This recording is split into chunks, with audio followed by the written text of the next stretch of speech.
মই এটা হাস্যকৰ বিষয় আজি ক'বলৈ ওলাইছোঁ।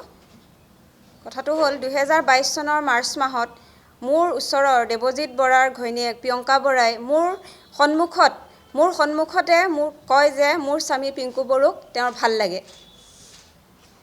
তাৰপিছত মই এই বিষয়ে মোৰ স্বামীৰ লগত আলোচনা কৰিলোঁ। আলোচনা কৰি সেই বিষয়টো আমি দিছপুৰ থানাত অৱগত কৰিছিলোঁ। সেইখিনি আৰম্ভণি। হয় হয়, কালি এই বিষয়ে 2022 চনৰ পৰা গৈ 2025 চনত এই বিষয়ে আকৌ কালি মোৰ স্বামীৰ বিষয়ে আকৌ নিউজ চেনেলত প্ৰচাৰ হৈছে। এতিয়া এই ফেব্ৰুৱাৰী মাহৰ 6 তাৰিখে তেখেতে মোৰ ঘৰত আকৌ আহি পেলাই মোক ধমকি দিয়ে যে মোৰ নেবাৰ খুৰা এজনো আছিলে লগতে বহি মোৰ বাৰাণ্ডাতে, আমি দুজন বহি আছিলোঁ। তেওঁ আহি পেলাই বাইক ৰখাই পেলাই মোৰ চোতালত ৰখি পেলাই কয় যে তেওঁৰ ৱাইফ মানসিকভাৱে সুস্থ নহয়, খাব নোৱাৰে, শুব নোৱাৰে, এওঁৰ বিষয়ে কয়, আমুক তামুক এইখিনি কথা কৈছে। কোৱাৰ লগে লগে মই ক'লোঁ আপুনি ৰখক, মই মোৰ স্বামীক ফোন কৰি আছোঁ, তেওঁ ডিউটিত আছিলে, ফোন কৰি আছোঁ। তাৰপিছত তেওঁ নৰখিলে, তাৰপিছত গুচি গ'ল। গুচি যোৱাৰ আগতে তেওঁ মোক অলপমান মানে ভাবুকি দিছে। এইখিনি কৈছে যে তেওঁ মেণ্টেলি হেৰাছমেণ্ট হৈছে, আমুক হৈছে তামুক হৈছে, এইখিনি ক্ষতিপূৰণ লাগিব, 10 লাখ টকাৰ মোক হেৰি লাগিব, এইখিনি কথা কৈছে। সেইখিনি কথা কোৱাৰ লগে লগে মই ক'লোঁ আপুনি ৰখক, যে মই মোৰ স্বামীক ফোন কৰি আছোঁ, তেওঁ আহি আছে ডিউটিৰ পৰা, তেওঁ নৰখি গুচি গ'ল। তাৰপিছত মোৰ স্বামী ডিউটিৰ পৰা পাই পেলাই আমি আলোচনা কৰিলোঁ। আলোচনা কৰি স্বামীয়ে ফোন কৰিলে তেওঁলৈ, ফোন কৰি পেলাই তেওঁক আমাৰ ঘৰলৈ মাতিলে। তেওঁ আজিলৈকে আমাৰ ফেচ টু ফেচ নহ'লে আজিলৈকে।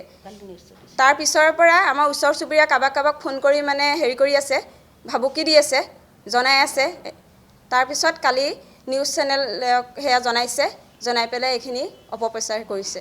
সেইটোৱে মানে হাস্যকৰ বিষয় কি, এগৰাকী মহিলাক যদি ধৰ্ষণ কৰা হয়, মহিলাগৰাকীয়ে জানো ক'ব নিজে মোক ধৰ্ষণ কৰা হৈছে বুলি? আৰু তেওঁ যদি 4 বছৰ আগতেই তেওঁক ধৰ্ষণ কৰা হৈছে, তেতিয়াহ'লে 4 বছৰ তেওঁ কিয় মনে মনে আছিলে? আৰু আমাৰ সমাজ ব্যৱস্থা আছে, আমাৰ উন্নয়ন কমিটি আছে, মহিলা কমিটি আছোঁ আমি, তেওঁ কিয় সেই কথাটো আমাক নজনালে? এজন পুৰুষতে তেওঁ নিশ্চয় কিবা মানে তেওঁ হেৰি থাকিব লাগিব। এইটো তেওঁ নিজে বনাই কোৱা কথা। আৰু তেওঁ কিমান দূৰ সত্য, তেওঁ সমাজত কিমান প্ৰতিষ্ঠিত ব্যক্তি, সেই কথাটো আমি জানিব লাগিব। তেওঁ কোনো সমাজৰ লগত, দেৱজিৎ বৰা কোনো সমাজৰ তেখেতে যেতিয়া মোক 2022 চনৰ কথাখিনি কয়, তেতিয়া তেওঁ একপক্ষীয়ভাৱে কৈছে যে মোক ভাল লাগে, তেওঁক ভাল লাগে। আমি জানো তেওঁক মিষ্টাৰক ভাল লাগে বুলি মই ভাবিব নালাগিছিলে, মই ভাবিব নালাগিছিলে। আৰু ময়ে নাছিলোঁ, মোৰ কাষৰ নেবাৰ বাইদেউজনীও আছিলে, দুয়োগৰাকী একেলগে আছিলোঁ, দুগৰাকী মানুহ আছিলোঁ আমি। যেতিয়া তেওঁ কথাখিনি কয় প্ৰিয়ংকা বৰাই, তেতিয়া মোৰ কাষৰ বাইদেউ আছিলে। একপক্ষীয়ভাৱে কৈছে যে তেওঁ মোৰ স্বামীক ভাল লাগে, মই ভাবিব নালাগিছিলে আৰু নাভাবোঁ, আৰু সেইখিনি প্ৰকাশ কৰে।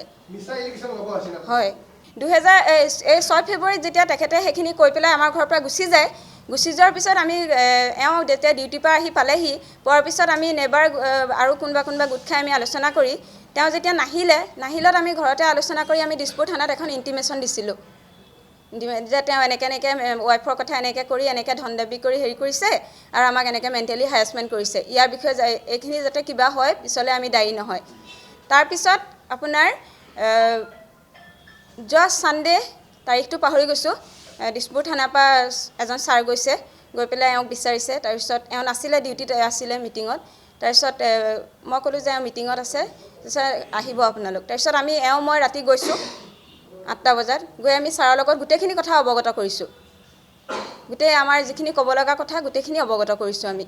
সেইখিনি আমাৰ গাঁৱতো আমাৰ মাটি চাটি আছিলে, সেইখিনিও বেচিছোঁ, নিজেও অলপ প্ৰাইভেটকৈ কষ্ট কৰিছোঁ, কৰি মেলি এইখিনি কৰিছোঁ আৰু। তাই একমাত্ৰ কন্যা, মাক দেউতাকৰ এফালৰ পৰা অলপ সহায় পাইছোঁ। আৰু এইটোৰ লগত এইটো কোনো হেৰি নহয়, মানে এটা অভিযোগটোৰ লগত সম্পত্তিৰ হেৰিটো বেলেগ। আৰু তেতিয়া সেইটো কথা ক'বলৈ গ'লে আমাৰো আছে পইণ্ট। দেৱজিৎ বৰা যে কি, মোৰ ৰিলেটিভ হয়, মোৰ খুৰাৰ ছোৱালী। তেওঁ এইটোৱে কৰিব বিচাৰিছে যে মোৰ স্বামীক মানে সমাজত মানে এটা হেৰি কৰিব বিচাৰিছে, আৰু তললৈ দুৰ্নাম অৰ্জন কৰিব বিচাৰিছে। যিহেতু পিংকু বড়ো মানে তেওঁ এজন চৰকাৰী চাকৰিয়াল, হয়তো চাকৰিটো মানে হেৰি কৰিব বিচাৰিছে, সেইখিনিয়ে আৰু তেওঁলোকৰ। তাৰ লগত মোৰ ছোৱালীজনী সাঙুৰি আনিছে। তেওঁ এইটো উল্লেখ কৰিছে যে মোৰ ছোৱালীজনী তাত খেলিবলৈ যায়, এওঁ আনিবলৈ যায়। মোৰ ছোৱালী আজিলৈকে তেওঁলোকৰ ঘৰত তেনেকৈ খেলিবলৈ ভৰিয়ে দি পোৱা নাইকিয়া কোনো মানুহ ওচৰ চুবুৰীয়া তেওঁলোকৰ ঘৰলৈ নাযায়েই তেখেতৰ ৱাইফ মানসিকভাৱে বিকাৰগ্ৰস্ত হ'বলৈ তেওঁৱে বিকাৰগ্ৰস্ত কৰিছে তেওঁ নিজে নিজ মানে ৱাইফক চোতালতে আপোনাৰ আঙুলি ভাঙি দিয়ে তলা মাৰি থৈ যায় ল'ৰা দুটা সন্মুখত চোতালত ৰাখি এনেকৈ আঙুলি ভাঙি দিয়ে ভাঙি GNRC হস্পিটেলত প্লাষ্টাৰ কৰি আনে তাৰ সাক্ষী হিচাপে খুৰীহঁত আছে খুৰী আছে সুধিব পাৰে মানে সেই হিচাপে আমিও তেওঁৰ এগেইনষ্টতে আমিও ক'ব পাৰোঁ কাৰণ আমি বৰ্তিলা ৰাইজ হৈ আজি আহিছোঁ কমিটি হৈ বৰ্তিলা ৰাইজ হৈ আহিছোঁ আমি বৰ্তিলা ৰাইজ হৈ আহিছোঁ একচুৱেলি ঘটনাটো হৈছে তেওঁৰ এগেইনষ্টতহে আমি ক'ব পাৰোঁ কাৰণ তেওঁৰহে আগত কিছুমান ঘটনা আছে আমাৰ ৰাইজৰ ফালৰ পৰা তেওঁক ৱাৰ্ণিং দিয়া আছিলে তেওঁ নিজেই ছোৱালী লৈ ৰাতি আগত ঘৰত আহিছিলে ঠিক আছে সেইটো তেওঁৰ এগেইনষ্টতহে আমি ক'ব পাৰোঁ তেওঁতো কোনো আমাৰ সমাজৰ লগত হেৰি নাই আমাৰ সামাজিক তেওঁ আজি যেনেকৈ মিডিয়া মাতি হেৰি কৰি হেৰি কৰিলে কিন্তু আমাৰ এটা সমাজ ব্যৱস্থা আছে তেওঁ আগতে আমাৰ সমাজ ব্যৱস্থা থ্ৰু দি আহিব লাগিছিলে কিন্তু তেওঁলোকে তাৰ ঠাইত কি কৰিলে